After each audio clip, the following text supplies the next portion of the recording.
Greetings, humans. You have entered the Command Zone, your destination for all aspects of Elder Dragon Highlander. Enjoy your stay. Hello, everybody, and welcome back to another episode of the Command Zone podcast. I'm your host, Rachel Weeks, and today I have a special cowboy guest. Howdy there, partner. I'm Damen Lenz, the podcast guy. You might have seen me a couple times doing these upgrades. I think the last one I did was the vampires one, but happy to be here in this nice open plains. You know, we were just out there herding cattle. They were doing some grazing, but you pulled me in. You're like, we got to do an upgrade. And I'm like, I got you. We got it for a little spell slinging today. That's right. Anything for Rachel Reeks.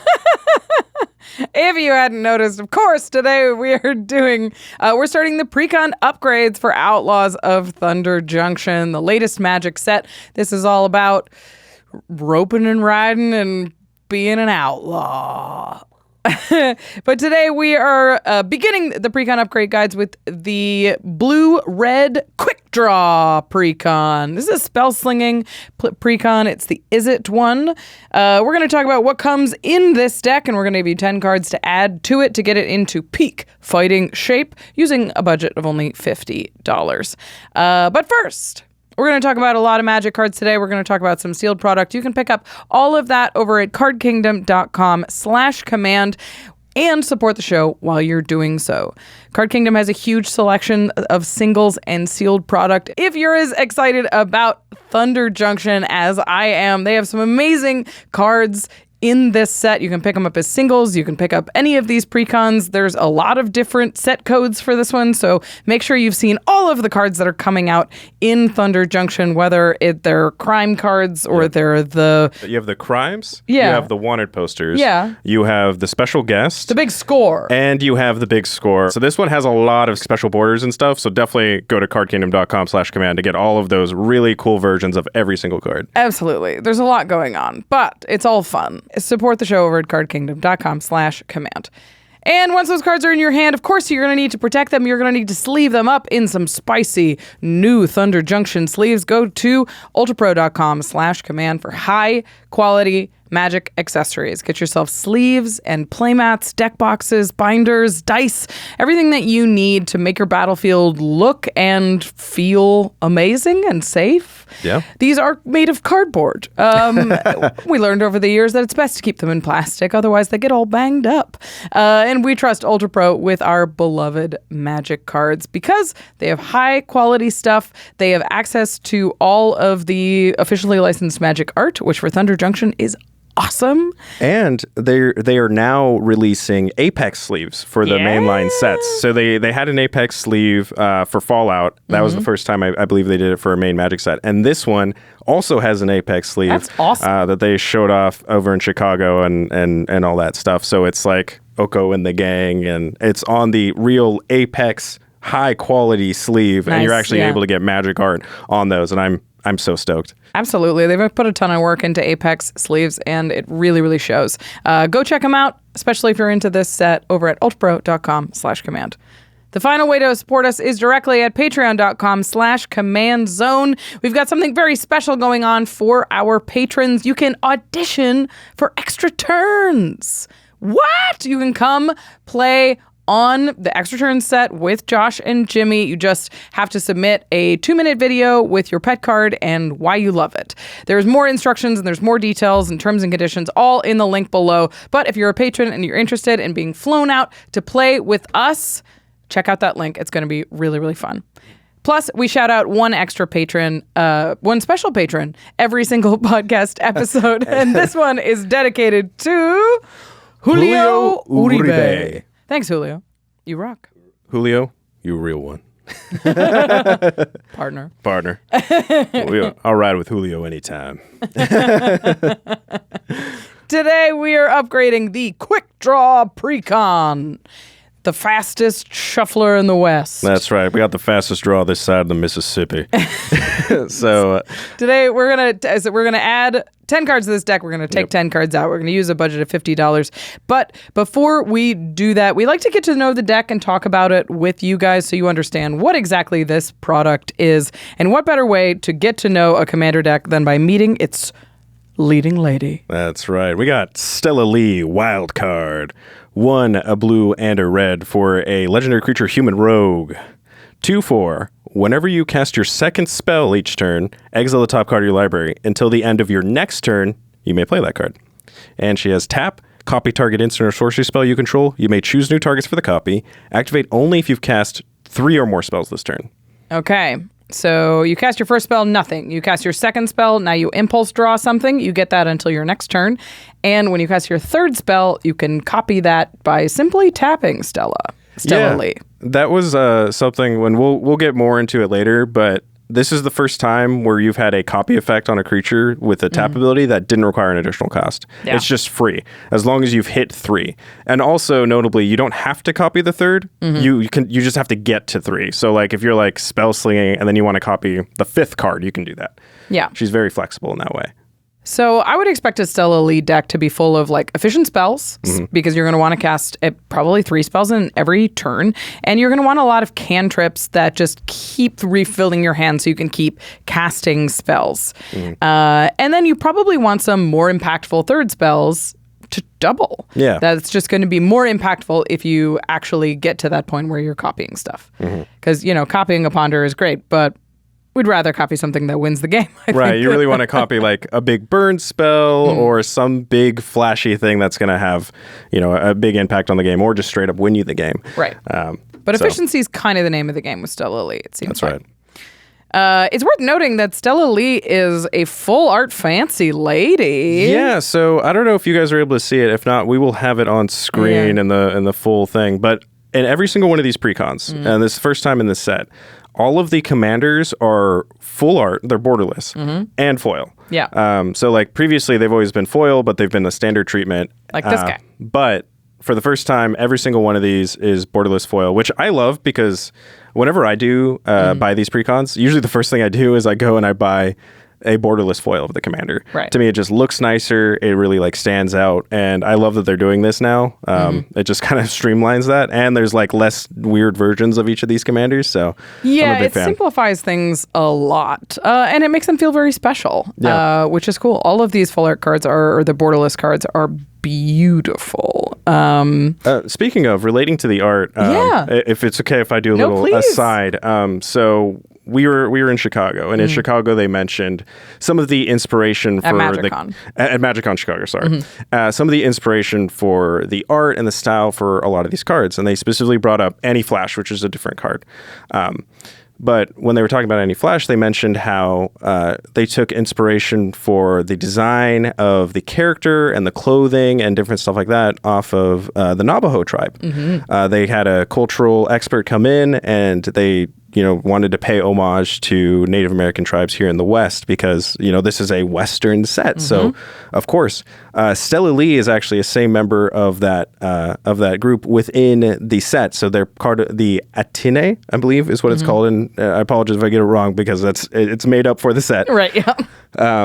So Stella Lee is part of that same group that Anti-Flash is. And so I just wanted to point that out because you can see some of the inspiration in the clothing that she's wearing and in the clothing that Anti-Flash is wearing. And as a Native American person myself, I've never really talked about that on the show. I'm actually Apache. That's the tribe that I'm a part of. While not Navajo, they are like linguistically related. They're very close to each other in proximity, and so there's a lot of shared sort of cultural or different imageries that you might see across the two of them. And so seeing this for me was really cool, and it was very like kind of a surreal moment for me. And so like this set has felt very special, and it was also really cool. You didn't do it intentionally, but the fact that I was able to do this precon was really amazing for me. I did it. Yeah. So. This set is really neat, and it has a lot of things that I really loved about New Capenna because it feels very American, where it's like we've had a lot of sets that are influenced by different cultures. A lot of them are not American culture, but the fact that we get to like dig into the roots of Western culture and the cowboys and west of that stuff too, but it feels it feels like more, it hits home because you're like, I recognize these things. I recognize these cultural touchstones. I live in Colorado. I live in California. The West has been a big part of my life. And it's very cool to see them on Magic cards. Yeah. Even if it is a little silly. Yeah. Oh, and one other thing, actually, I wanted to bring up. So I've talked about on the show many times that I'm a Marine and all of that. Specifically, the Navajo were an instrumental part of World War II. The Marine Corps and other military forces recruited many Navajo members to be part of the Navajo Code Talkers, they were called. And they basically developed a code talking system that we used during the war, and it remained unbroken throughout the entire war.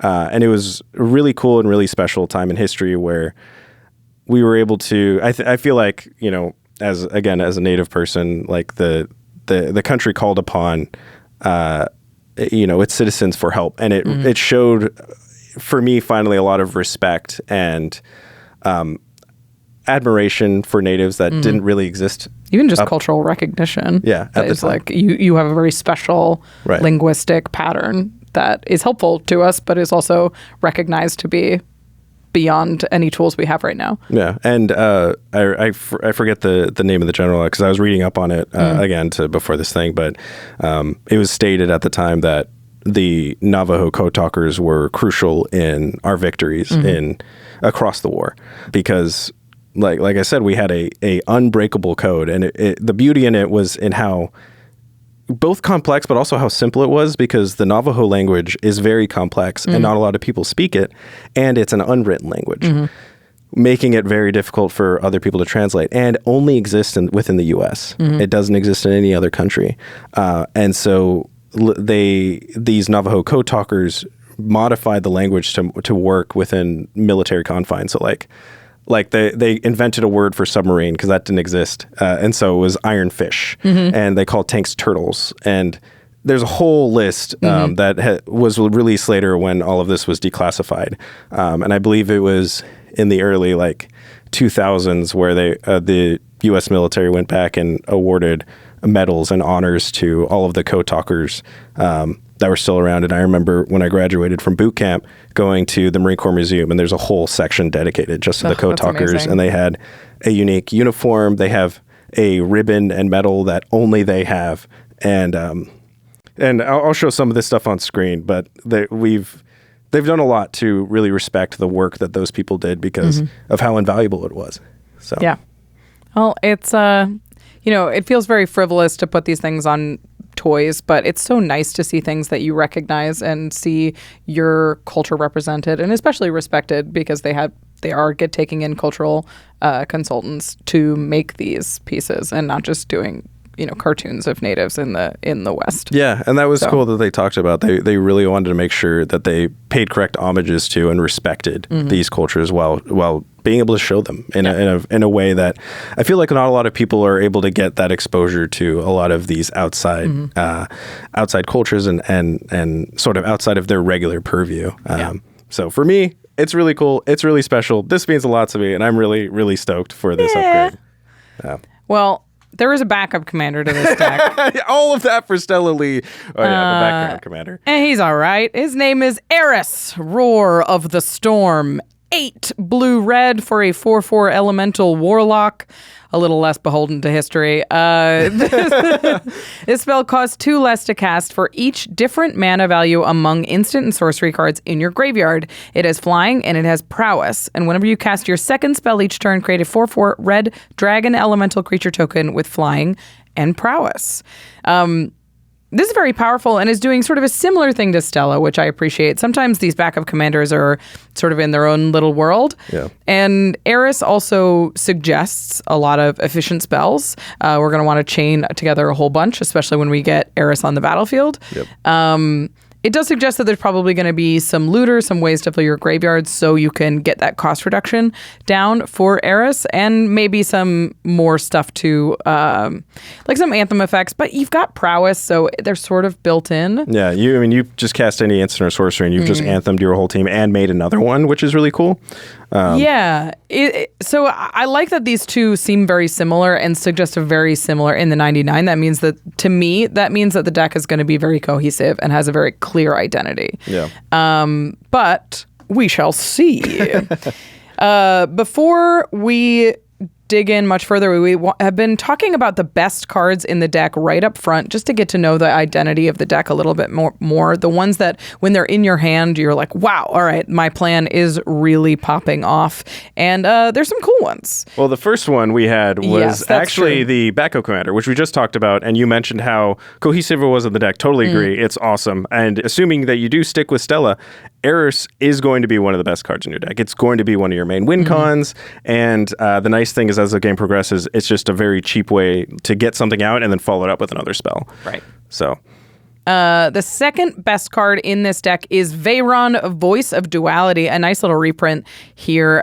So this has Magecraft. It says whenever you cast or copy an instant or sorcery spell, Veyron gets +1/+1 until end of turn. And if you cast or copying an instant or sorcery causes a triggered ability of a permanent you control to trigger, that ability triggers an additional time. So obviously that's very good with Eris, who makes dragons, now makes 2 dragons. Yeah, and the Prowess is also a trigger ability that would trigger twice. And it also works with Stella Lee's first ability. So, with the impulse draw. So when you cast your second one, you would impulse draw 2 spells instead. Veyron's a very powerful tool in these kind of sort of spell slinger lists that are trying to chain together a bunch of spells to draw more cards, to make more treasures, to keep moving. It just sort of amplifies your whole strategy.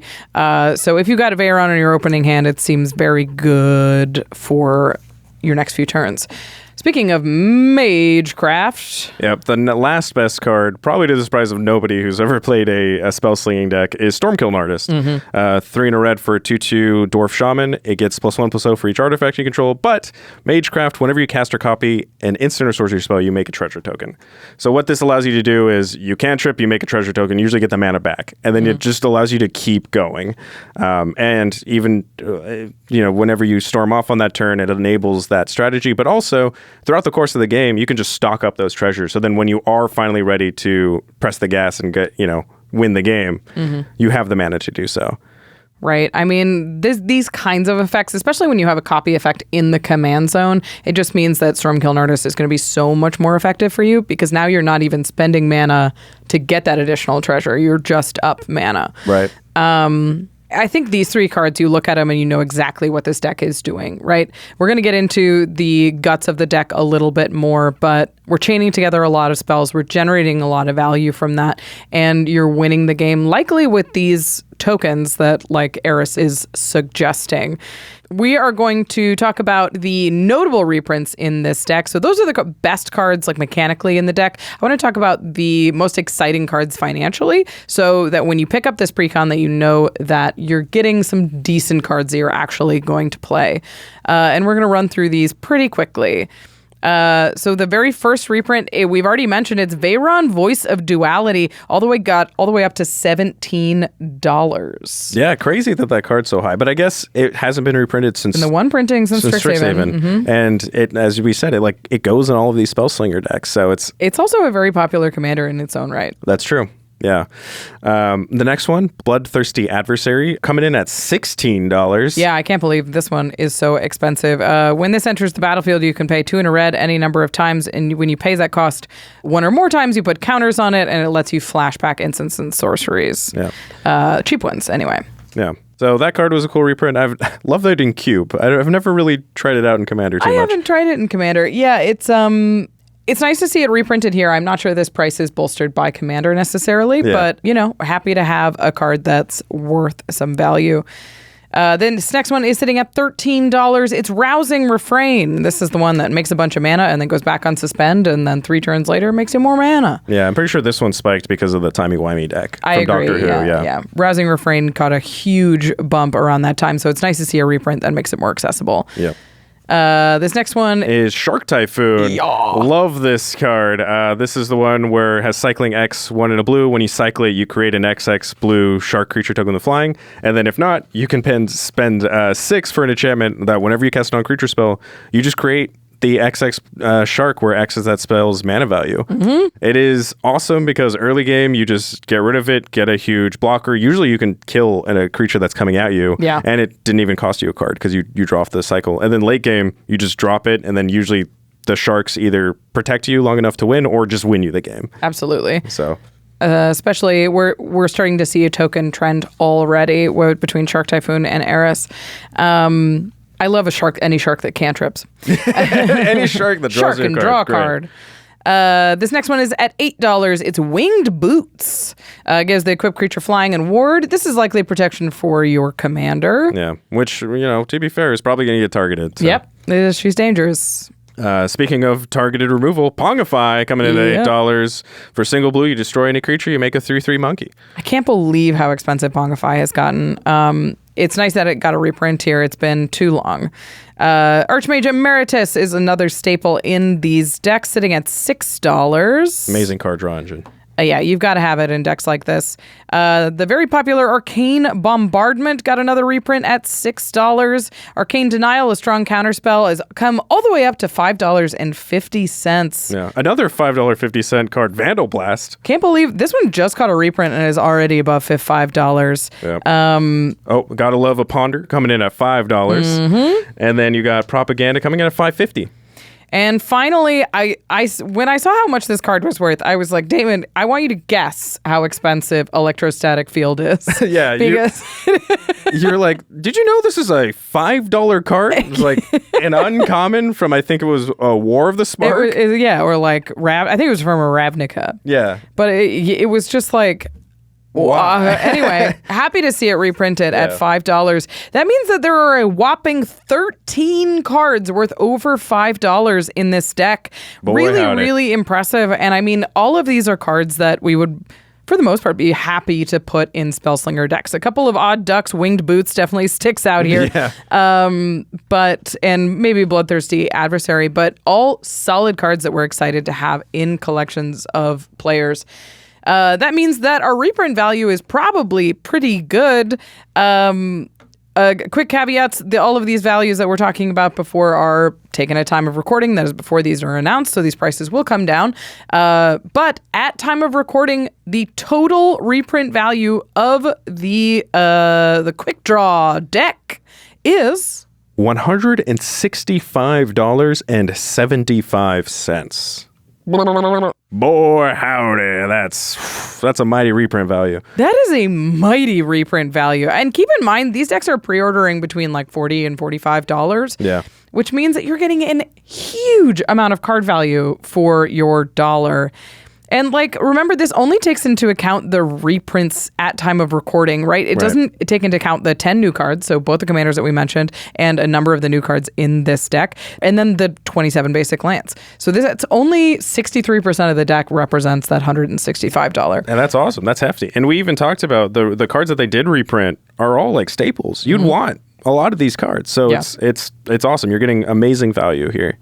Yeah, I'm really excited about this. And I alluded to it a little bit already, but if you take that value and you divide it by your $45 spent, you get a great bang for your buck value, which is $3.68 of card value for your $1 cash. That means every $1 you're spending, you're getting, $3.50 back in actually usable cards. Worth noting, this is the best reprint value of the Thunder Junction decks by a significant margin. They average around $130. We'll go through all of them as the Precon upgrades release, but 65 is very exciting and makes this deck really worth picking up, especially if you're into the Spellslinger strategy. I know, I'm picking it up. That's for sure. Absolutely. Plus, you got a full art Stella. Come on. I know. It's so pretty. I legitimately, like, when I was doing the upgrade, you, like, put the deck on my desk, and I just look at it. It's just really pretty. I love the art of this. So... All right. Well, we've gotten to know the deck financially. We've talked a little bit about the best cards, the things to look forward to in this box. We're going to break the deck down a little bit more generally before we do our upgrade so we understand the nuts and bolts of the Quick Draw deck, which means it is time for the stats. Very good. Let's go. All right, this deck has 12 pieces of ramp, 16 pieces of card draw, 6 targeted interaction spells, about half a board wipe. Yeah, what's half a board wipe? Half. It's Volcanic Torrent, which is not really a board wipe. No. We gave it half points, but, not my favorite. Yeah, we're a little generous. And then there are 38 lands in this deck, 27 of which are basic. Yeah, not too bad there. Like to see it. Good amount of ramp, great amount of draw. Would have loved more interaction and probably some better board wipes. Yeah, especially in a Spellslinger deck, you're not going to have a ton of board presence. So it like this one is a little bit different. We'll talk about that in a second. But you still want a board wipe or two to be able to handle the threats that your opponents are dishing out. For sure. Especially in a deck that has a propaganda, like clearly you need some defensive spells. So a board wipe or two would be very nice to see here. Mm-hmm. And giving a little bit more targeted interaction means that you have more impactful spells to copy with Stella. Yeah, because copying a removal piece is great. Yeah, you absolutely. Love it. So. We want to break down the more mechanic-specific stats before we move on, the ones that we think are going to be important in decks like Stella's or Eris. Yep. So we have 7 cantrips, 5 forks, 4 discard outlets, and 7 things that create creature tokens. Yeah, those are all very low numbers. Yeah. The rest of the deck is made up of just general spells, like kind of stuff. There's a lot of ramp pieces that are specific to it. There's a lot of like draw pieces. There's a little bit of like the gutter snipe, electrostatic field things. When you cast spells, you deal damage. We're kind of all over the place in terms of what kind of Spellslinger deck this is. You're right. Like you have 7 cantrips, which isn't nothing, but is pretty low for what you would expect for something like this. You'd probably want that number a little bit higher. 5 forks isn't terrible when your commander is a fork, but even then you typically would want a couple more cheap forks because that always guarantees like if you're forking something, you're probably at your second spell. And then we looked at the discard outlets because we wanted to get an idea of Eris. It really lends itself well to discarding a lot, having things in the graveyard because that's how you get that cost reduction. To get the cost reduction. And it wants a diversity of CMCs, whereas Stella tends to lend itself more towards focusing on 1-drops. And then the creature tokens thing, we looked and they have almost every card that says whenever you cast an instant or sorcery, you make a token. A huge list of these. So these are your like Talrans and your Murmuring Mystics. It's whenever you cast an instant or sorcery, you make some kind of creature token. Yeah. So that number is fairly high, especially considering one of the backup commanders does this. So we were like, okay, then the primary win con of this deck seems to be suggested as tokens. Yep. That definitely seems to be what they wanted to go with. They didn't want you to win by storming off with a Grape Shot, as an example. Yeah. They wanted you to win because you made a bunch of tokens, particularly the Eris tokens, which are fantastic. Yeah. And there's a Storm spell that does the same thing. I was going to say, they do want you to storm off, but the Storm card, the new Storm card that they included is Elemental Eruption, which has Storm and creates 4/4 red dragon elemental creature tokens with flying and prowess. Yeah. Which is great. Yeah, we're definitely suggesting that this is a creature strat that is sort of fueled by instants and sorceries. Yeah, and it's great because when a Spellslinger deck, as we talked about, you're going to be on the back foot a little bit. You have these token makers to help protect you and guard your life total. Right. And then later in the game, when you're really able to go off, then they turn into a win con. So it's kind of neat the direction they went with it. I was definitely myself, and I know a lot of other people were a little worried when they're like, "We're doing a Spellslinger and a Precon? How are we doing that?" Yeah. But I kind of like the direction I went with it. It's a more fun way, I think, to do a Spellslinger that isn't just, I'm going to be goldfishing here for a bit. Right. So this is an interesting decision because I do think you could put either of these commanders in this command zone. Typically, our goal with these upgrades is to make the most powerful iteration of the Precon that you can using the $50 upgrade, 10 cards in, 10 cards out. But I do think both of these are viable options. So if you have one that speaks to you one more than the other, then I think you can make that choice. But tell us why you decided Stella. Well, in addition to how beautiful the card is. Yes. And all Which the matters. all the other things we talked about. And Yeah. it does matter. For me, if I went with Eris, I would really want to put in more discard outlets and really go focus in that direction. And as I said, like diversify the spells. This deck doesn't actually have that many instants and sorceries, and a lot of them are very similar CMCs. So getting that cost reduction is going to be a little bit more challenging out of the box.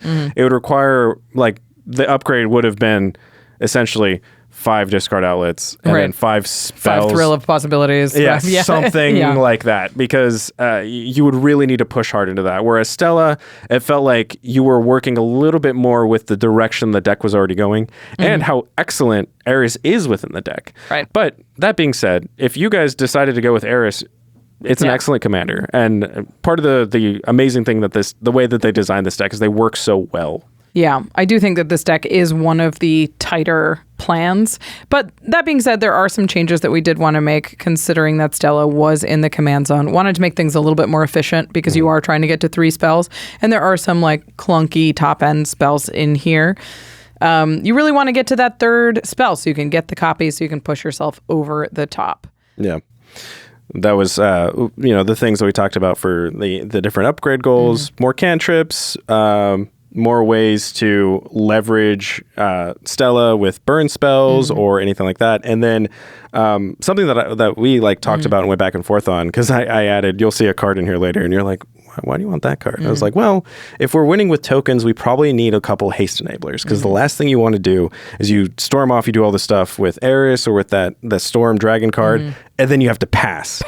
Hope I untap. That feels horrible. And so really what you want is to be able to do all the spell slinging, in the later parts of the game, and then have them all have haste, and now I win this turn. Right. So those are the main upgrade goals for the deck.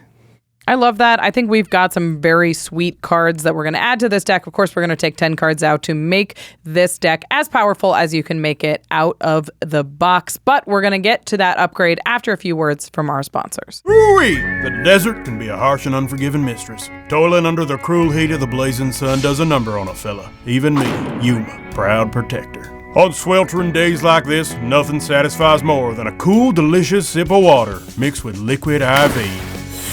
A tube of liquid IV serves as an H2O multiplier, providing faster hydration than water alone. Compared to the leading sports drinks, it has thrice the electrolytes that plant folk and people crave. Liquid IV can't be beat when you've had a hard night of chasing tumbleweeds, gaming with friends, or traveling the plains. They even got a whole posse of tasty flavors, sugar-free and otherwise. My buddy Prickly Pear here's a big fan of the pear flavor. Me, I'm a lemonade man, because I always say, when life gives you lemon powder, just tear it open, pour it into your canteen, and make lemonade-flavored water. I say that literally all the time. Turn your ordinary water into extraordinary hydration with Liquid IV. Get 20% off your first order of Liquid IV when you go to liquidiv.com and use code COMMAND at checkout. That's 20% off your first order when you shop Better Hydration today using promo code COMMAND at liquidiv.com. Okay, I'm going to fly. All right, I'm off to see the Wizards. Heading to Seattle for the weekend. Josh, no!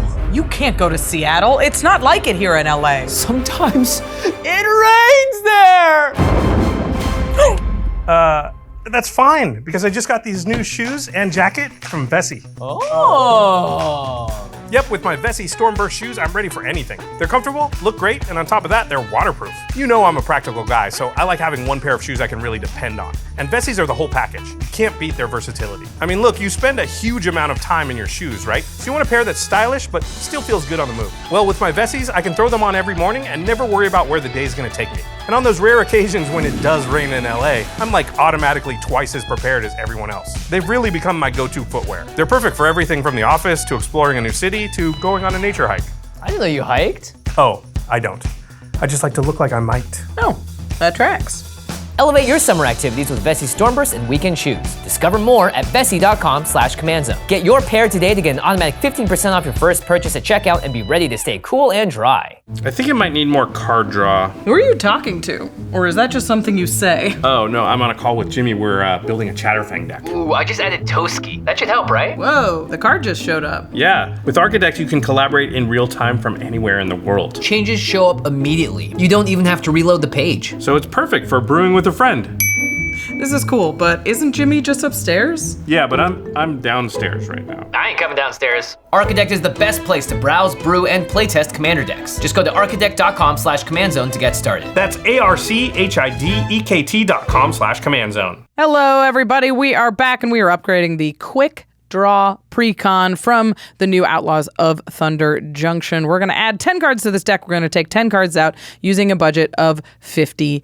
We already told you what we plan on doing, so there's no more time to dawdle. Let's get into these magic cards. What's the first card you wanted to add to this deck? So the first card we're adding here today is Consider.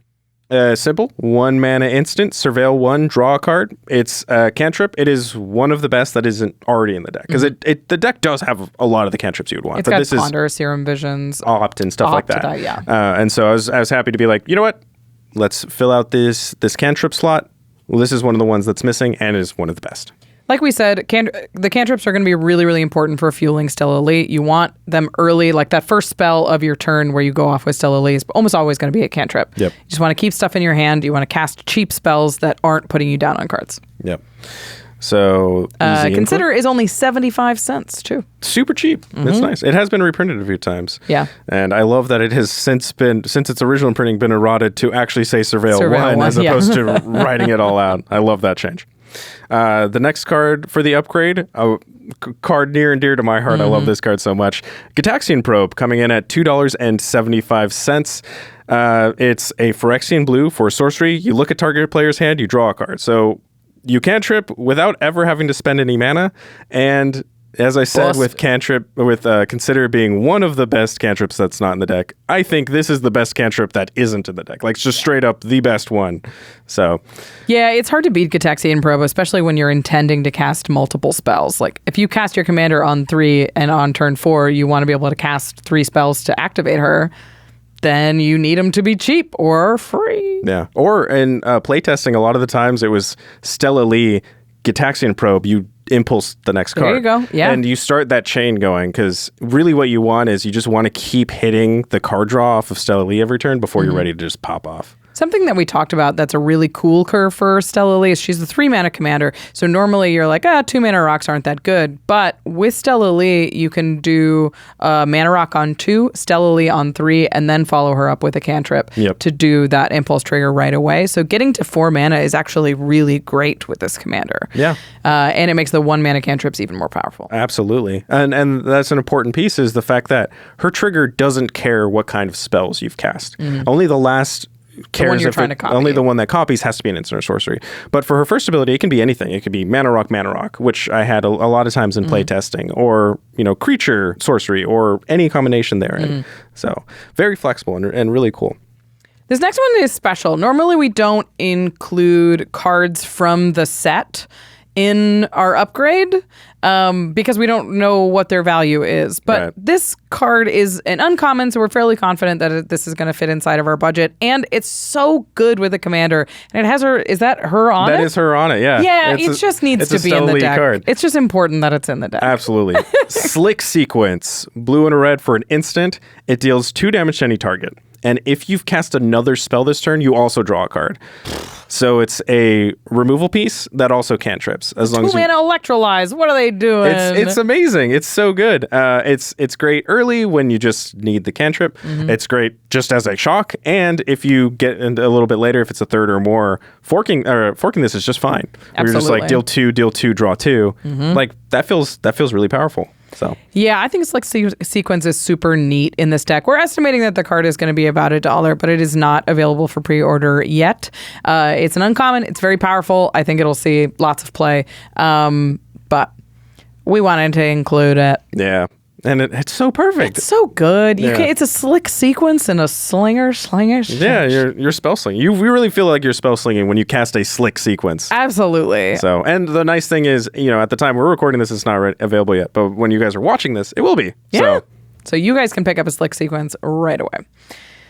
This next category are those haste enablers that you mentioned earlier. And remember, these are for like the big turn. They're not necessarily for making your commander have haste.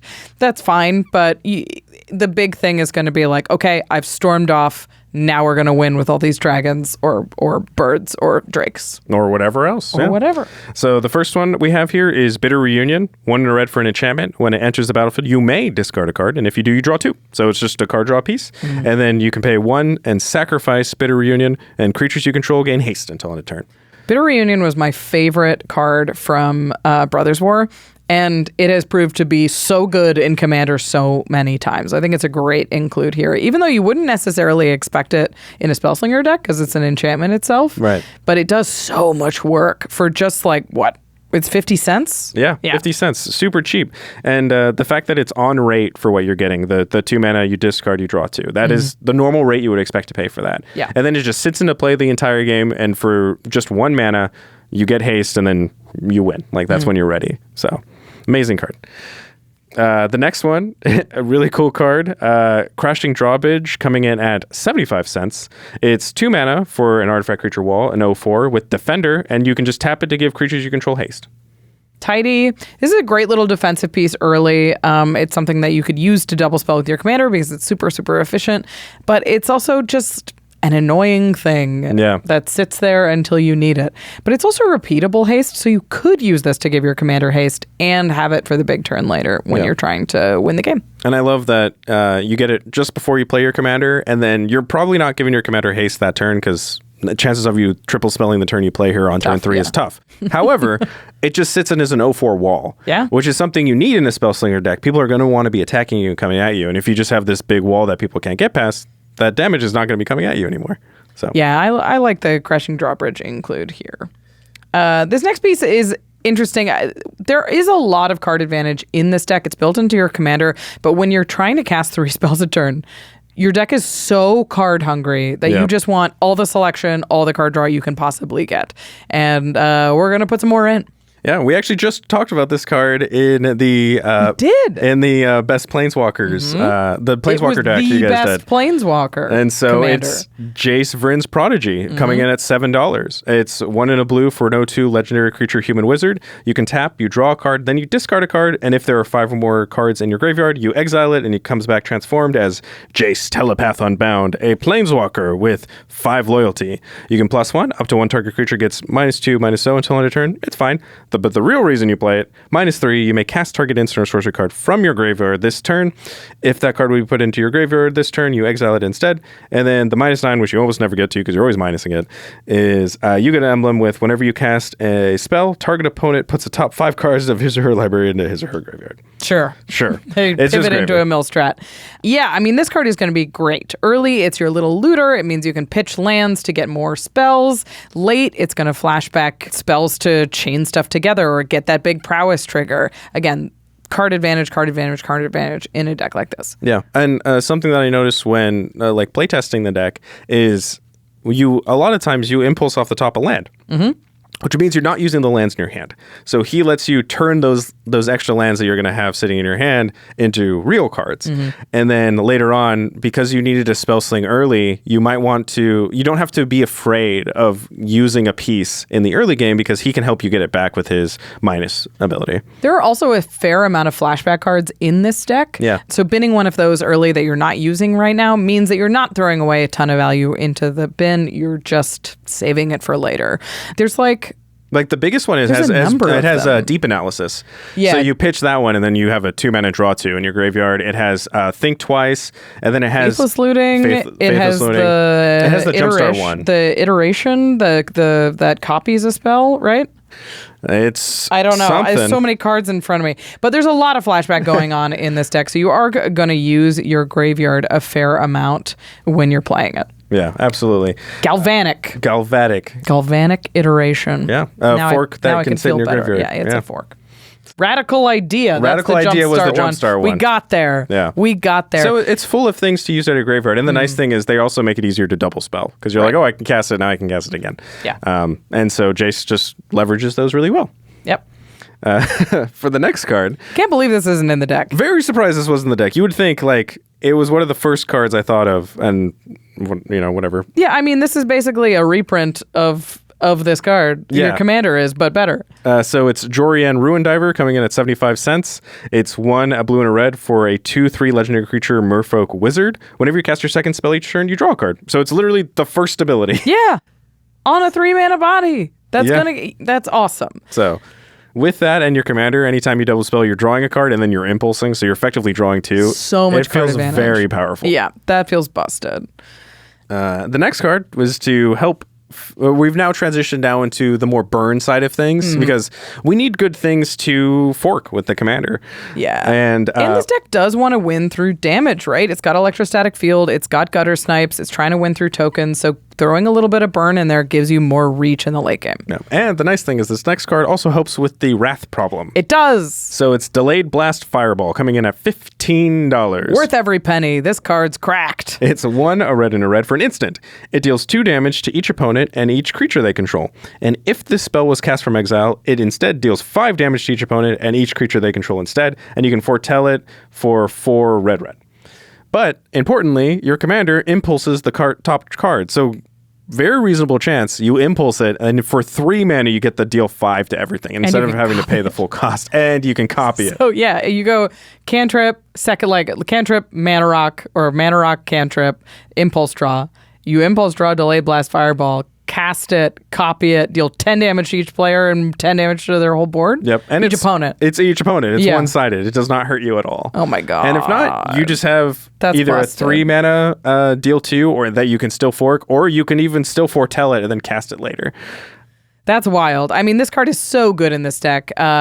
You wish it was almost in the deck, but it's a perfect upgrade. Yeah, and it's the card that's eating up the most of the budget. So if you guys wanted to do it a little bit cheaper, you just don't pull out that card, and you have a much smaller financial just burden. overall. Yeah. All right. This next one is a classic in any Spellslinger deck, especially if you're storming in Commander. Yep. Mana Geyser. Yeah. 3 red for sorcery. You add red for each tapped land your opponents control. Usually it's 5 mana, and now I get to win. You make an absurd amount of mana, you cast a bunch of spells, and you win with Storm or anything like that. Yeah. So your deck should have enough card acceleration to get you through it and to use all of that red mana. If you can copy Mana Geyser, sweet. yeah. And I don't think I mentioned it's $4. It is. Yeah. So nice and cheap. Pretty low for a very powerful effect in Commander. Absolutely. This next one I love. This next one I love, and shout out to you, Eric, because you're the one who brought this up. Price of Progress, coming in at 1 and a red. For an instant, it deals damage to each player, including yourself, equal to twice the number of non-basic lands that player controls. Oftentimes, this is like a 2 mana, deal 6, deal 10, do 12, especially when as you play against more powerful decks, it just gets better because they tend to have more non-basics. Also, because this is a 2-color deck, you have a lot more basics. And we talked about it earlier. Like 24 it was like or something. Yeah. And out of all of the precons, this one has the most amount of basic lands because all of the other precons are 3 colors. So if you do happen to do an upgrade thing where you're playing against all the other precons, you're hurting your opponents a lot more than yourself.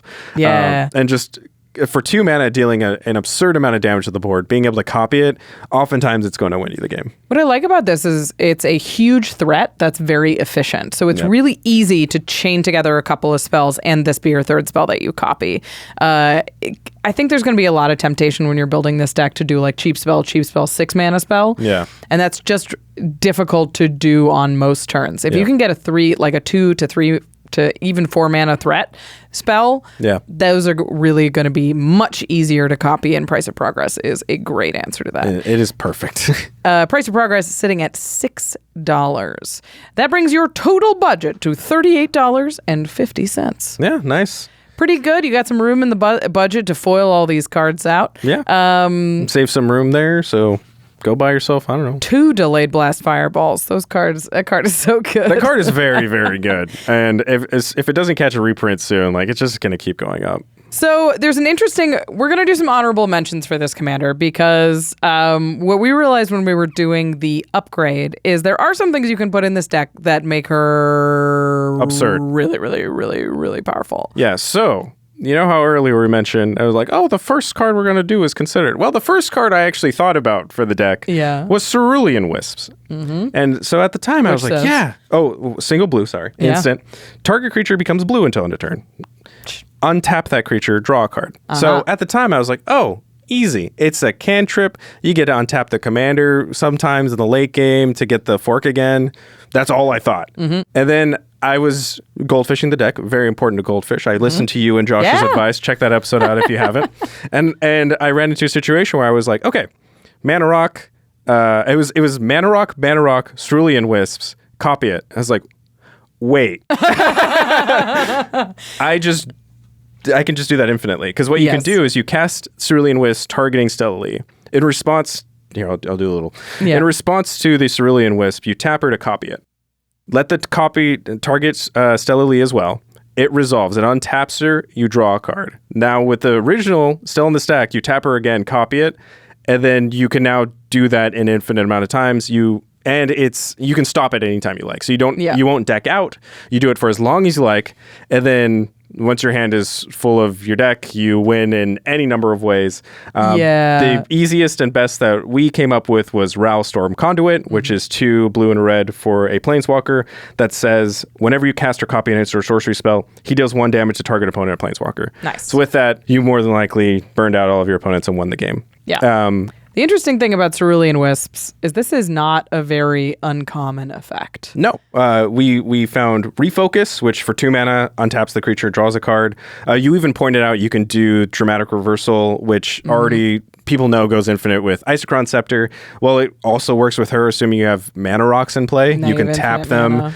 You cast it. You use Stella to copy it. It untaps, and then you can now do the loop again. You get infinite casts. So she's very powerful. Yeah. The thing about these upgrades is we don't typically recommend that people turn them into really, really turbo decks. But you can do that. And I think a lot of these are going to be really budget conscious. So if you want to take Stella Lee and turn it into like a very serious Spellslinger deck, you can get there pretty fast. Yeah, because these are all cheap cantrips. They don't cost you any. Like it's a card you would probably consider running anyways. Like I said, I wanted to put in Cerulean Wisp before I knew it went infinite because it was just a card draw piece that sometimes gets this untap thing. Well, now it's an untap piece in the early game, and then when you want to win, you can just go for it. Yeah. And it's crazy to me that the last ability, it has no stipulations other than you must have at least cost your 3 spells. And as we talked about earlier, it can be past 3. As long as you're at 3, you can do it, and it doesn't require any other costs. And I went back and looked on Scryfall, and I checked, okay, we've had other creatures that tap and copy things. How is this the first time this has really come up? Yeah. Well, this is the first time they've ever put it without an additional cost. Every other time it's been, 1 mana tap, copy a thing, or 2 mana tap, copy a thing. Or ETB. Or it's an ETB. It's some other cost or restriction. But hers is just tap, no other cost other than have you cast a 3rd spell. And once I realized that, I was like, oh, that takes it to a whole other level. So much so that I'm trying to figure out a CDH build for it, because early game it's just 2 mana, draw a card, and then later you can just win. It's a 2-card combo. So basically, if you wanted to swap in, I would say Cerulean Wisps, Refocus, Dramatic Reversal, Rowstorm Conduit, and even Twitch, which is like a 3-mana version of Refocus and Cerulean Wisps, you would put in very, very powerful interactions with your commander into your deck. And that's, of course, if you're in a playgroup where infinite combos or, draw your whole deck, make infinite mana type of interactions are typical or expected. Yeah. But it's sick.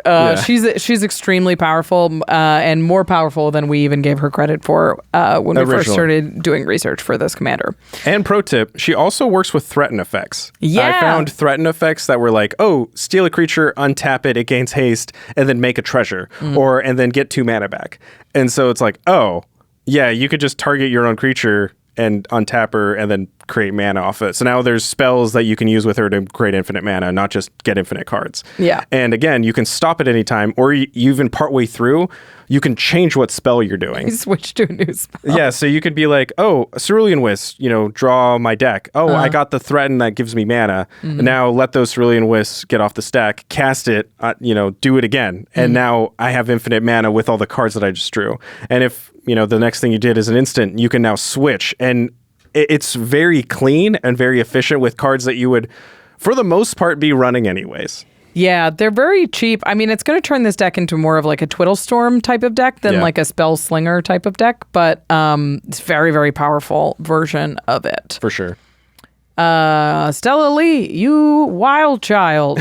She is the wild card. She's a wild card. That's what it is. Yeah, she's the wild card. Well, whatever 10 cards you're deciding to add to this deck, whether it's the 10 we mentioned first, or maybe it's the half super spicy version and half the other cards, you do have to take 10 cards out. Yeah, because no matter that's what. how Commander works. Hardest part. So we're going to make 10 cuts from this deck. Starting with a very sweet little salamander. Terramander is in this deck. It's unnecessary. We have a lot of ways to make token flyers, and this is a cheap spell, but we'd rather it be an instant or sorcery. Yeah, and it turning into a 5/5 is not good enough. No, I legitimately there's, like, so many things that make 4/4s with prowess that's just better than this and don't cost you whole cards. Yeah, whenever we do these outlines, we always put notes as to why we're like, why we're cutting this card or why we're adding this card or why we think this. I legitimately on Terramander just put why. Why? What why? Why was that the card? I mean, it keeps the budget down, I guess. But it also requires like a bunch of instants and sorceries in your graveyard. It does, So the only way to like actually adapt this is to have to already stormed off, which just doesn't seem like the time that you would want.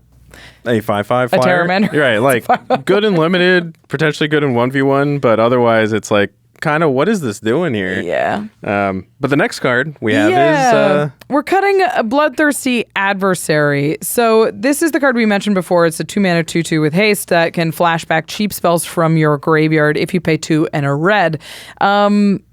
It's good. It's a ton of mana to sink into this, and it's not an instant or sorcery, so it doesn't go along with a lot of the synergies that are in the deck. Yeah. This is good, and it's good for like flashing back burn spells and doing that kind of thing, but it's not as easy to make work in this deck than you think it is. Yeah, it really is a card that lends itself to aggro. Yes. Like I have it in my Edgar deck because it's a vampire. Yeah. And usually it's like, oh, it's just a 2-mana 2/2 haste, but then later in the game you can pay the 5, turn it into a 3/3 with haste, and get back a removal piece. Right. It's really good in cubes. I mean, you just already have to have instants and sorceries in your graveyard for this to happen. So you need to have cantripped early and then dump a whole bunch of mana into this just to get your cantrips back.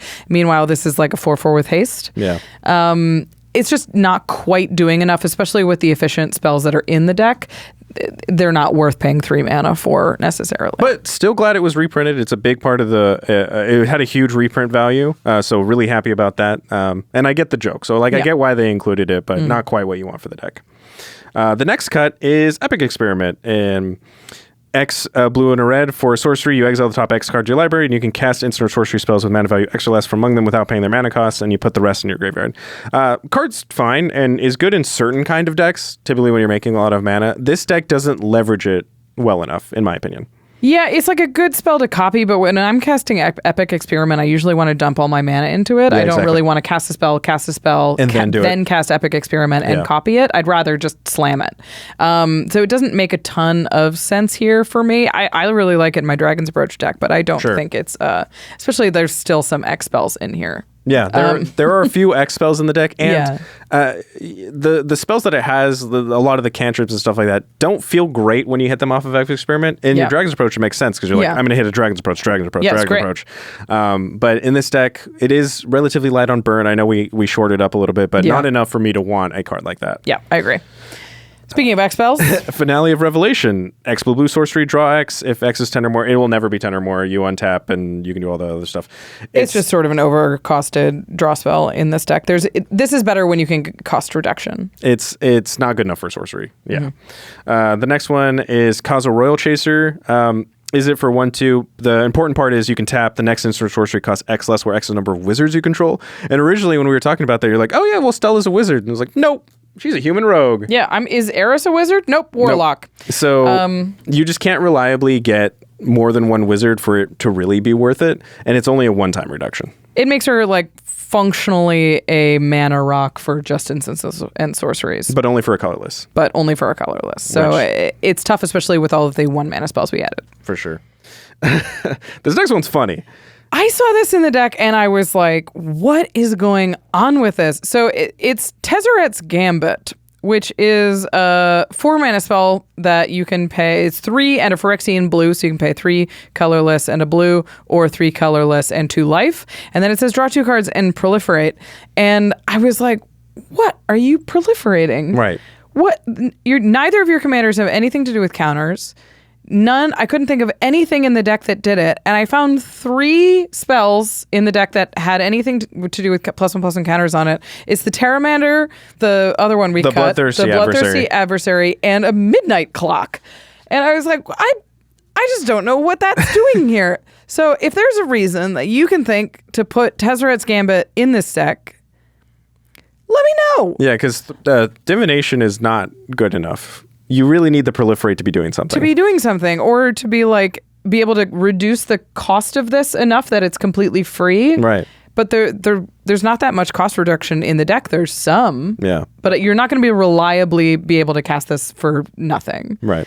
So it's a little weird. You can put it somewhere else. Tezzeret's Gambit is a cool card. I just am not sure what it's doing here. Yeah. This next card we had to cut is Arcane Bombardment. We talked about it earlier. It is one of the big reprints in the deck. The issue with it is it's a 6-mana enchantment that you then have to go and untap with. Right. It's one that lets you cast a whole bunch of spells in one turn, but it's the kind of thing where I would just rather cast a bunch of spells in one turn than have a giant enchantment that enabled it. Yeah, I'd rather use that 6 mana to hit something, fork it, and do something with that turn as opposed to spending 6, getting the enchantment out, and then being either maybe following it up with a 1-drop, but otherwise you're just passing and you're like, I hope I get back to my turn with this enchantment in play. Yeah, it's not my favorite, but it's a fun card. You just need a lot more mana than our commander is actually producing. Yeah. This next one I'll let you talk about. This one's a sweetie for you. A little treat. This next cut from this deck is my darling, my baby. It's Octavia Living Thesis. Octavia is a 10-mana spell that costs 8 less to cast if you have 8 or more instants and sorceries in your graveyard. And in a dedicated self-mill deck or in a dedicated looting deck, like we assume Eris would be, maybe you can get Octavia onto the battlefield. But I think if this deck has 8 instants and sorceries in its graveyard and it hasn't won the game, an 8/8 octopus is not going to help it. Yeah. So I just do not think that this is the right deck for Octavia. If you're going to go more Eris and you want to go wide and turn them into 8/8s and then use those prowess triggers, sweet. But not quite for Octavia. And I've seen your Octavia list. It's sweet, and it's a lot of cheap flyers and then cantrips and stuff like that. It's an incredibly high density of instants and sorceries to get this on the battlefield. Right. On any on turn 4. Yeah. And that's a lot of self-mill. That's a lot of dedicated stuff to getting Octavia cheap enough to cast. And this deck just doesn't have that level of dedication, and it has a lot of creatures in it. It does, and it's a very creature-heavy Spellslinger deck because it has all the token makers. Most of them are creatures. On creatures, yeah. So it's a little funky, but Octavia is awesome. Just build Octavia. Just take all this stuff and build them on a blue deck. The next card we're cutting is a new card. It's called Leyline Dowser. It's 2 mana for an artifact. You pay 1, tap, you mill a card. And then you may put an instant or sorcery card milled this way into your hand, and you can tap and untap legendary creature you control to untap the Leyline Dowser. You don't leverage the graveyard good enough. And if you were leveraging the graveyard, you'd be leveraging the instants and sorceries in it. Exactly. Like the cards that you would want to be in your graveyard are the instants and sorceries that this would be drawing you. Right. So it sort of doesn't work with itself exactly the way that I think that they intended. Also, tapping a legendary creature to get it again is really something you don't want to be doing. Yeah, you have a tap ability on your commander. We're using that. Yeah, exactly. And your other commander has prowess. Exactly. It wants to swing. So, and there's maybe 1 or 2 other legendary creatures in the deck that don't really work well enough. There's a Niv Mizzet Perun, and it's just swing with your Niv. Yeah. It's curious. I'm not really sure what we were supposed to do with Leyline Dowser, especially in a deck like this. Yeah. Maybe you could just get spells. No, you can't even get spells into the graveyard. It just draws you 30% of your deck if you pay 1. Yeah, I mean, you could, it's a maze, so you can choose to leave them, but then you paid a 2 mana artifact that said 1 tap. 3 mana, mill 1. Yeah. And there's way better ways to mill than that. Yeah, I don't think it's quite good enough. Yeah. And this last card. You love to do it. I love cutting this card. You love to do it. For those back home that have seen the upgrade guys that I've done, say it with me. Ready? 1, 2, 3. Temple of the False God. Yeah, I see it. I'm going to cut it. I said it last time, but also they put bounce spell in the deck. There is a bounce land in this one? Which doesn't, yes, it has the is it bounce, which doesn't really work. And on top of that, true with a lot of the other decks that I've done the upgrades for, this is a pip hungry deck. Yes. It wants blue and red in order to cast those spells. Because a lot of the cantrips, they're only 1 mana. Right. But they cost a blue or a red or something like that. And so the temple isn't going to be doing enough for you. And in the later game, when you would be ramping, it's like, well, I've probably cast a mana geyser, or I got the storm kiln, or I did some other way to get mana in a much more what's the word? A much more consistent way. Yeah. And that taking turns off in the early game, or risking taking turns off in the early game with a colorless land that maybe doesn't tap for mana is not worth it. Yeah, this is a risky include that doesn't have enough payoff. Sure. The deck has plenty of lands in it. You could replace it with an island if you'd like. I think we said there's 38 lands in the deck. So with that, it's 37, which for me is enough. Like, that's how many I would want in a Spellslinger deck that has all these cantrips. Has a lot of cantrips because already. They will help you dig towards them. And as I mentioned earlier, when you impulse hit a land, you'll play it and you'll have a bunch of lands left in your deck. And from playtesting and goldfishing it, I found that a good portion of my hand every game was lands that were just sitting there because I could keep hitting the impulse, which isn't a bad thing.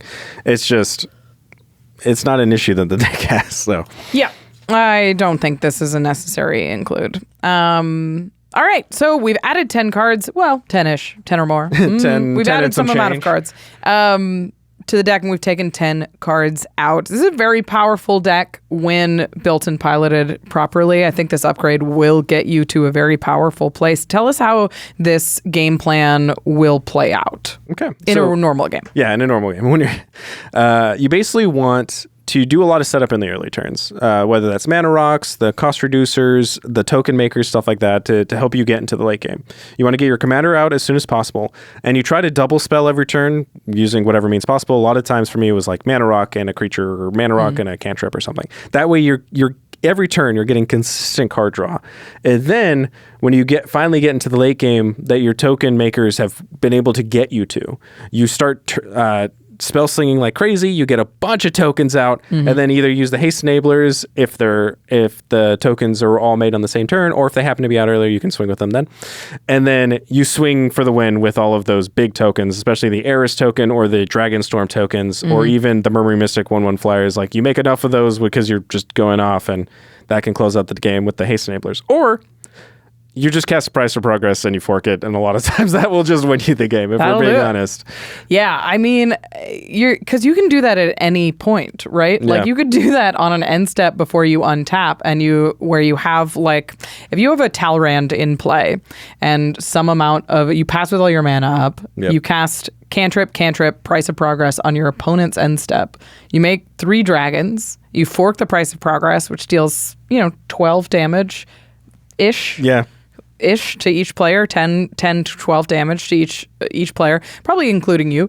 But then you have 3 more drakes. Yeah, exactly. That you can swing with immediately. Yep. Like, the instants make this deck really sneaky, and especially when you have burn that you can sort of explode the threat of the deck out of nowhere, it's going to be really spicy. Yeah, that really is the strength of it, is the fact that you can hide the fact that you're about to win. Right. With That's a storm deck. Yeah, exactly. And I didn't really mention it throughout the whole thing, but the commander says whenever you cast your second spell each turn, and you get it until the end of your next turn. So you can sometimes get that multiple times a rotation where you're drawing multiple cards, or you just pass with all your mana up, you leave up interaction, and then you're like, oh, remove that thing, and then I'm just going to cantrip so I get the card. Yeah. And then on your turn, I'm going to have an additional card in my hand, which is really powerful. Because you keep the card that you've impulse drawn until the end of your next turn. Right. So it means you can just start banking stuff in exile, and obviously use it before it goes away, but the more that you can stock up in exile, the better your storm turn is going to be. Right. And this is sort of storm light because it's leaning on tokens and prowess and that kind of thing, rather than one big storm finisher. Right. But it still is going to really rely on one turn where you mana geyser and you make a ton of mana and you chain together all these spells, and suddenly you're the threat and you're like, I wasn't ready for that. And that's how you're going to win the game, is out of nowhere. So you really want to be careful not to flag a threat before you're ready to be a threat. Right. Play your propagandas, play like you're crashing drawbridges, play setup pieces that aren't necessarily going to set off alarm bells, and then let them know what you got. Exactly. You don't let them know what you got until it's too late, and then you're just quick draw, and that's it. That's it. Yeah. You took them out. Yeah. So pretty good. This deck is sweet. I mean, I think they did a really nice job of making a deck that feels palatable for like a very complicated, difficult to play strategy like Storm feels palatable for like right out of the box. Yeah. I think they were really smart with, instead of being like, oh, we're going to throw Grape Shot and we're going to throw like Empty the Warrens or any of the normal or Brain Freeze, instead of throwing those into the deck as the win con, going in the direction of tokens and throwing in all of those is it token makers. I think that was a really clever way to really bridge the gap in what is a very complicated strategy, but then turn it into you're going to win with creatures. Yeah. And I was really impressed with it. I like the deck a lot, so I'm very happy with it. To the listeners, what do you think of this Precon? Any cards we missed to add that you were like, this one, obviously. Any cards we suggested to take out that or add that you disagree with? Tell us what you think about this spicy brew of Stella Lee. Do you think it's got CEDH potential? Or is it just going to be a really scary Spellslinger deck? Like very much like Veyron, which is in the 99. Yeah, that's exactly like Veyron. So we talked about a lot of sweet Magic cards today. If you want to pick up any of those, or if you want to get the quick draw Precon, go to cardkingdom.com/command. That's a great way to pick up the Magic cards that you love while supporting the show. It's super easy. You just bookmark our affiliate code, and every time that you shop with Card Kingdom, you're supporting the show incidentally. Plus, Card Kingdom has a huge selection of Magic cards, so that means when you're building a new deck like Stella Lee or like Eris or like Octavia, you can buy all of the cards that you're looking for in one place, and they'll ship it to you in one package. You'll get tracked and you'll know exactly where it is. You're not chasing envelopes through the mail over the course of 2 to 5 weeks. I like trusting Card Kingdom, especially when I'm building a deck, because I get really excited and I don't like when cards sort of trickle in. I get really excited when one package shows up, I can sleeve it up and I can get playing at the office the next day. Plus, Card Kingdom is super, super professional. So if anything goes wrong with your package, you know that there's somebody on the other end that you can reach out to handle anything that went wrong. Yeah, it so rarely happens. Yeah. But when it does, it's nice to know that they're in your back. They're going to take care of it. Yeah. Again, support the show and pick up some sweet, sweet cards with cowboy hats on them from Thunder Junction at cardkingdom.com/command. And once those cards are in your hand, you're going to need to protect them. Go over to ultrapro.com/command to pick up all the Thunder Junction swag that you need. Get a cowboy hat. Get a cowboy hat, just like this one. And show off your Stella Lee. I wish they sold Ultra Pro cowboy hats. Can you imagine? I would be on board. Like, imagine a cowboy hat, but it had either, like, the Outlaws of Thunder Junction logo or, like, the Planeswalker symbol or something. That would be... Planeswalker symbol? Right? Bro. Wouldn't that be sick? That'd be really cool. Ultra Pro, you guys can have that one for free. That's an idea for you. Yeah. But they do have a bunch of amazing Thunder Junction product. They've got officially licensed Magic art on all of the playmats and sleeves and deck boxes that you could want for your decks. If you're building Stella Lee, if you're building any of the commanders from this set, go check Ultra Pro, see if they have a playmat so you can really bling out your battlefield. Yeah, you can go full gunslinger, get the Stella Lee playmat, Stella Lee deck box, Stella Lee sleeves, and just... It's very much like a cowboy. They're always very well coordinated. Yeah, exactly. They're like white leather vest, white leather pants, white leather cowboy boots, white horse. Yeah, exactly. They have a particular look. So you want to go for that full cowboy look. It's about the look. You're wearing boots. You can't even see. You guys can't see them. Oh, let's see. Like, hang on. Yep, show your boots. Show your boots. Boots. Cowboy boots. Let's go. ultrapro.com/command. And don't forget, if you want to audition to come play on Extra Turns, you've got to get that application in before April 12th. 2 minutes about your favorite pet card. Go to the link below. They're going to tell you all of the rules and regulations that you need to apply, and make sure that you follow all of the instructions. Your application is not going to be considered if you don't follow all of those instructions. So read it carefully, execute, and hopefully you'll get to join us on Extra Turns. And wear a cowboy hat when you come in. That's fun. Yeah. I'll tell you what, if you win and you come in with a cowboy hat, I'll give you something. I don't know what it is, but I'll give you something. His boots. Not my boots, but something. We've got a little time here, so we're going to take some time to do an end step and talk about something outside the world of Magic. What are you into right now, except for the outside of cowboy hats and cowboy boots right now, Damen? So we'll continue the Damen Lens video game experience. Tour to video games. Tour to video game, if you will. Last time I talked about how I was playing Elden Ring, and I was trying to go through and get all the achievements on that. Well, I've now finished that, and I am currently working on playing through the entire Kingdom Hearts series. It's a series that How long is this series? Very, very. I was going to say, isn't there like 8 of these things? Let's see. Okay, so Kingdom Hearts 1, Rechain of Memories, 2, 358 over 2 days, Birth by Sleep, Coded, Dream Drop, 2.8. There's probably another one I'm forgetting, and then there's Kingdom Hearts 3. So I think there's 10. And then after Kingdom Hearts 3, there was Melody of Memory and Union Cross, which unfortunately isn't really available anymore. So there's kind of like 12, and they're already working on KH4. So I love how they've released 12 of these games, and they're just on 4 now. Yeah. Nomura, Why number them? Nomura apparently doesn't. It's so funny because Nomura and the developers that create Final Fantasy, Square Enix, are the ones that work on the game, because it's Square Enix and Disney. They obviously have no issues with numbers because we're on Final Fantasy 27 now. Yeah.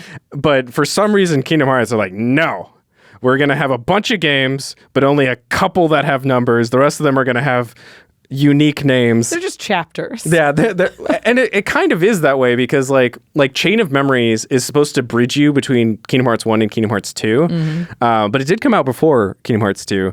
But rather than just because it legitimately follows up right where Kingdom Hearts 1 ends is where Chain of Memories starts. Right. But rather than that being the next one, because they were already working on 2, they're like, well, we need something to bridge this gap here. Chain of Memories. it's like, okay. And then on top of that, Kingdom Hearts gets it has a reputation of being a really confusing story and stuff like that. Part of it is deserved, but part of it is just because they didn't release all of them on the same console. So 1 and 2 came out on the PlayStation 2, but Chain of Memories originally came out on the Game Boy. Okay. It was a Game Boy game. And then eventually they ported it to PlayStation. And a lot of the other games, there's some that came out on the DS and some that came out on recently Melody of Memory came out on the Switch. Union Cross was a mobile game. And so the issue was if you were a KH fan, particularly back in the day when the internet isn't what it is today, it was really hard to keep up where you're like, oh, this is just a random spin-off DS game, surely it doesn't matter, but it actually every single game impacts the story and is plot relevant. Even Melody of Memory, which is a rhythm game, has lore and adds to the story, and the mobile game has a ton of story elements that are going to be relevant for KH4. And so it's if you skipped any of those, God, it's like an escape room. Yeah, it really is. And when you have it all together, it's not that hard to follow. And that was part of the reason that I started playing it. It's a series that I grew up in, and I love Kingdom Hearts. I've been playing since the original game. But I wanted to get my girlfriend into it because it means a lot to me and stuff like that. And she's like, I don't know if I want to necessarily play it or not. However, I will watch you play it. And so I was like, you know what? I haven't gone through these on Xbox and gotten all the achievements. That's something very important to me. And so I was like, I'm just going to buy the entire series, which fortunately before 3 came out, they made it a lot more convenient where they released all of those games on Xbox and PlayStation all in a series. Okay. So it's called 1.5 plus 2.5 remix, and it has all of the games. It's the box set. Yeah. Exactly.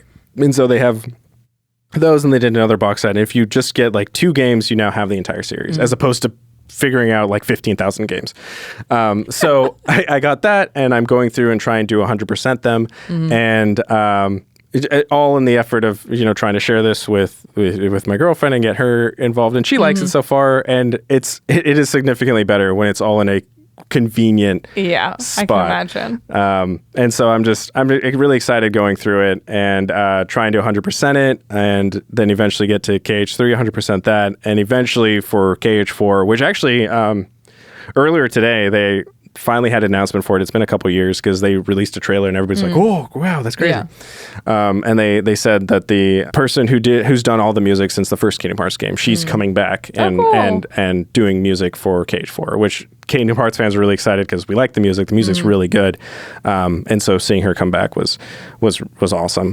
That's nice. But anyways, so that is the current chapter of the Damen Lens Achievement Hunter adventure, if you will, playing through all of the Kingdom Hearts games and just fawning over it. Like, I love Disney so much. Yeah. Like, I grew up in like a Disney family, you know, and so like.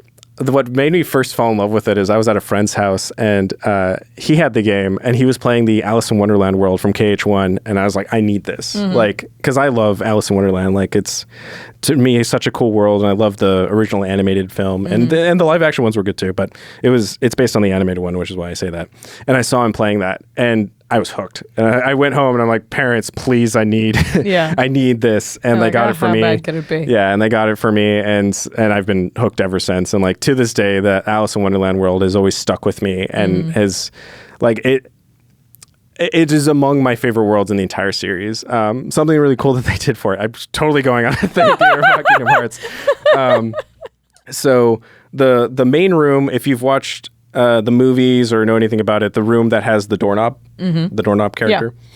Yeah. So what they did is it's called the Bazaar Room. And basically you leave it and you can go to like the Queen's area and you go into the Lotus Forest. But from there's a bunch of different exits that you can take. Almost every single one of them takes you back into that Bazaar Room with the doorknob, except in a different part. So you start off on the floor. Well, you might go through a door and now you're on the side. And the next one, you might be on the roof. Right. Or you might be on this side. Or you might be like in this other spot. And like there's different things where if you're big, you can interact with certain things. But if you're small, you can interact with other things. And so it's like really cool where you like go through a door and you're like, am I on the side of the building now? And you like look down, you're like, yep, that's it. And you can like, there's like these torches up atop that you light and it like lights up the room. I love it so much. I'm a huge Kingdom Hearts fan, so. Oh, that's so fun. When is Kingdom Hearts 4 supposed to come out?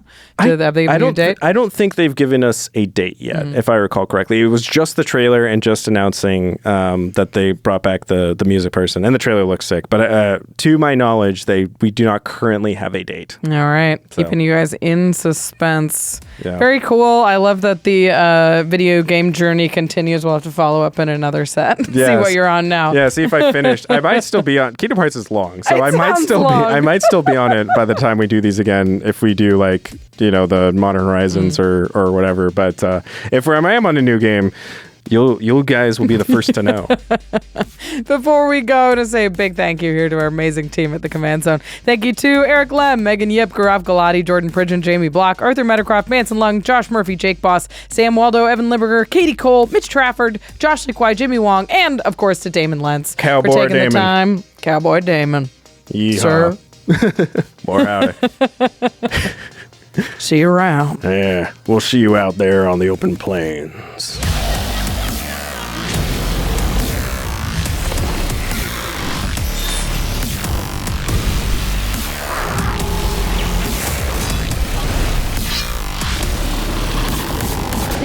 For your attention. For further inquiries, send an email to commandcast@rocketjump.com or ask us on Twitter @JFWong and @Josh Lee Kwai. See you later, alligator. Greetings, humans. Or the mountains. Or the mountains. Or the swamps. It could be any number. Islands. Sure. And why not forests? Yeah. We said plains, but we didn't say forests. Wastes. There's not really a forest. I get the U.S. has some forest, actually. I think the U.S. has plenty of forest. Yeah, the U.S. has plenty of forest. Deserts might be a stretch, but Yeah, I mean, I guess we're in SoCal. Like, we technically live in a desert, but I don't know. You go up to 29 Palms, like that's desert. Yeah, They're just gonna slowly fade us out as we talk about deserts. We're just slowly the different. I mean, we're lucky. The U.S. has a very diverse sort of ecosystem. So, anyway, bye.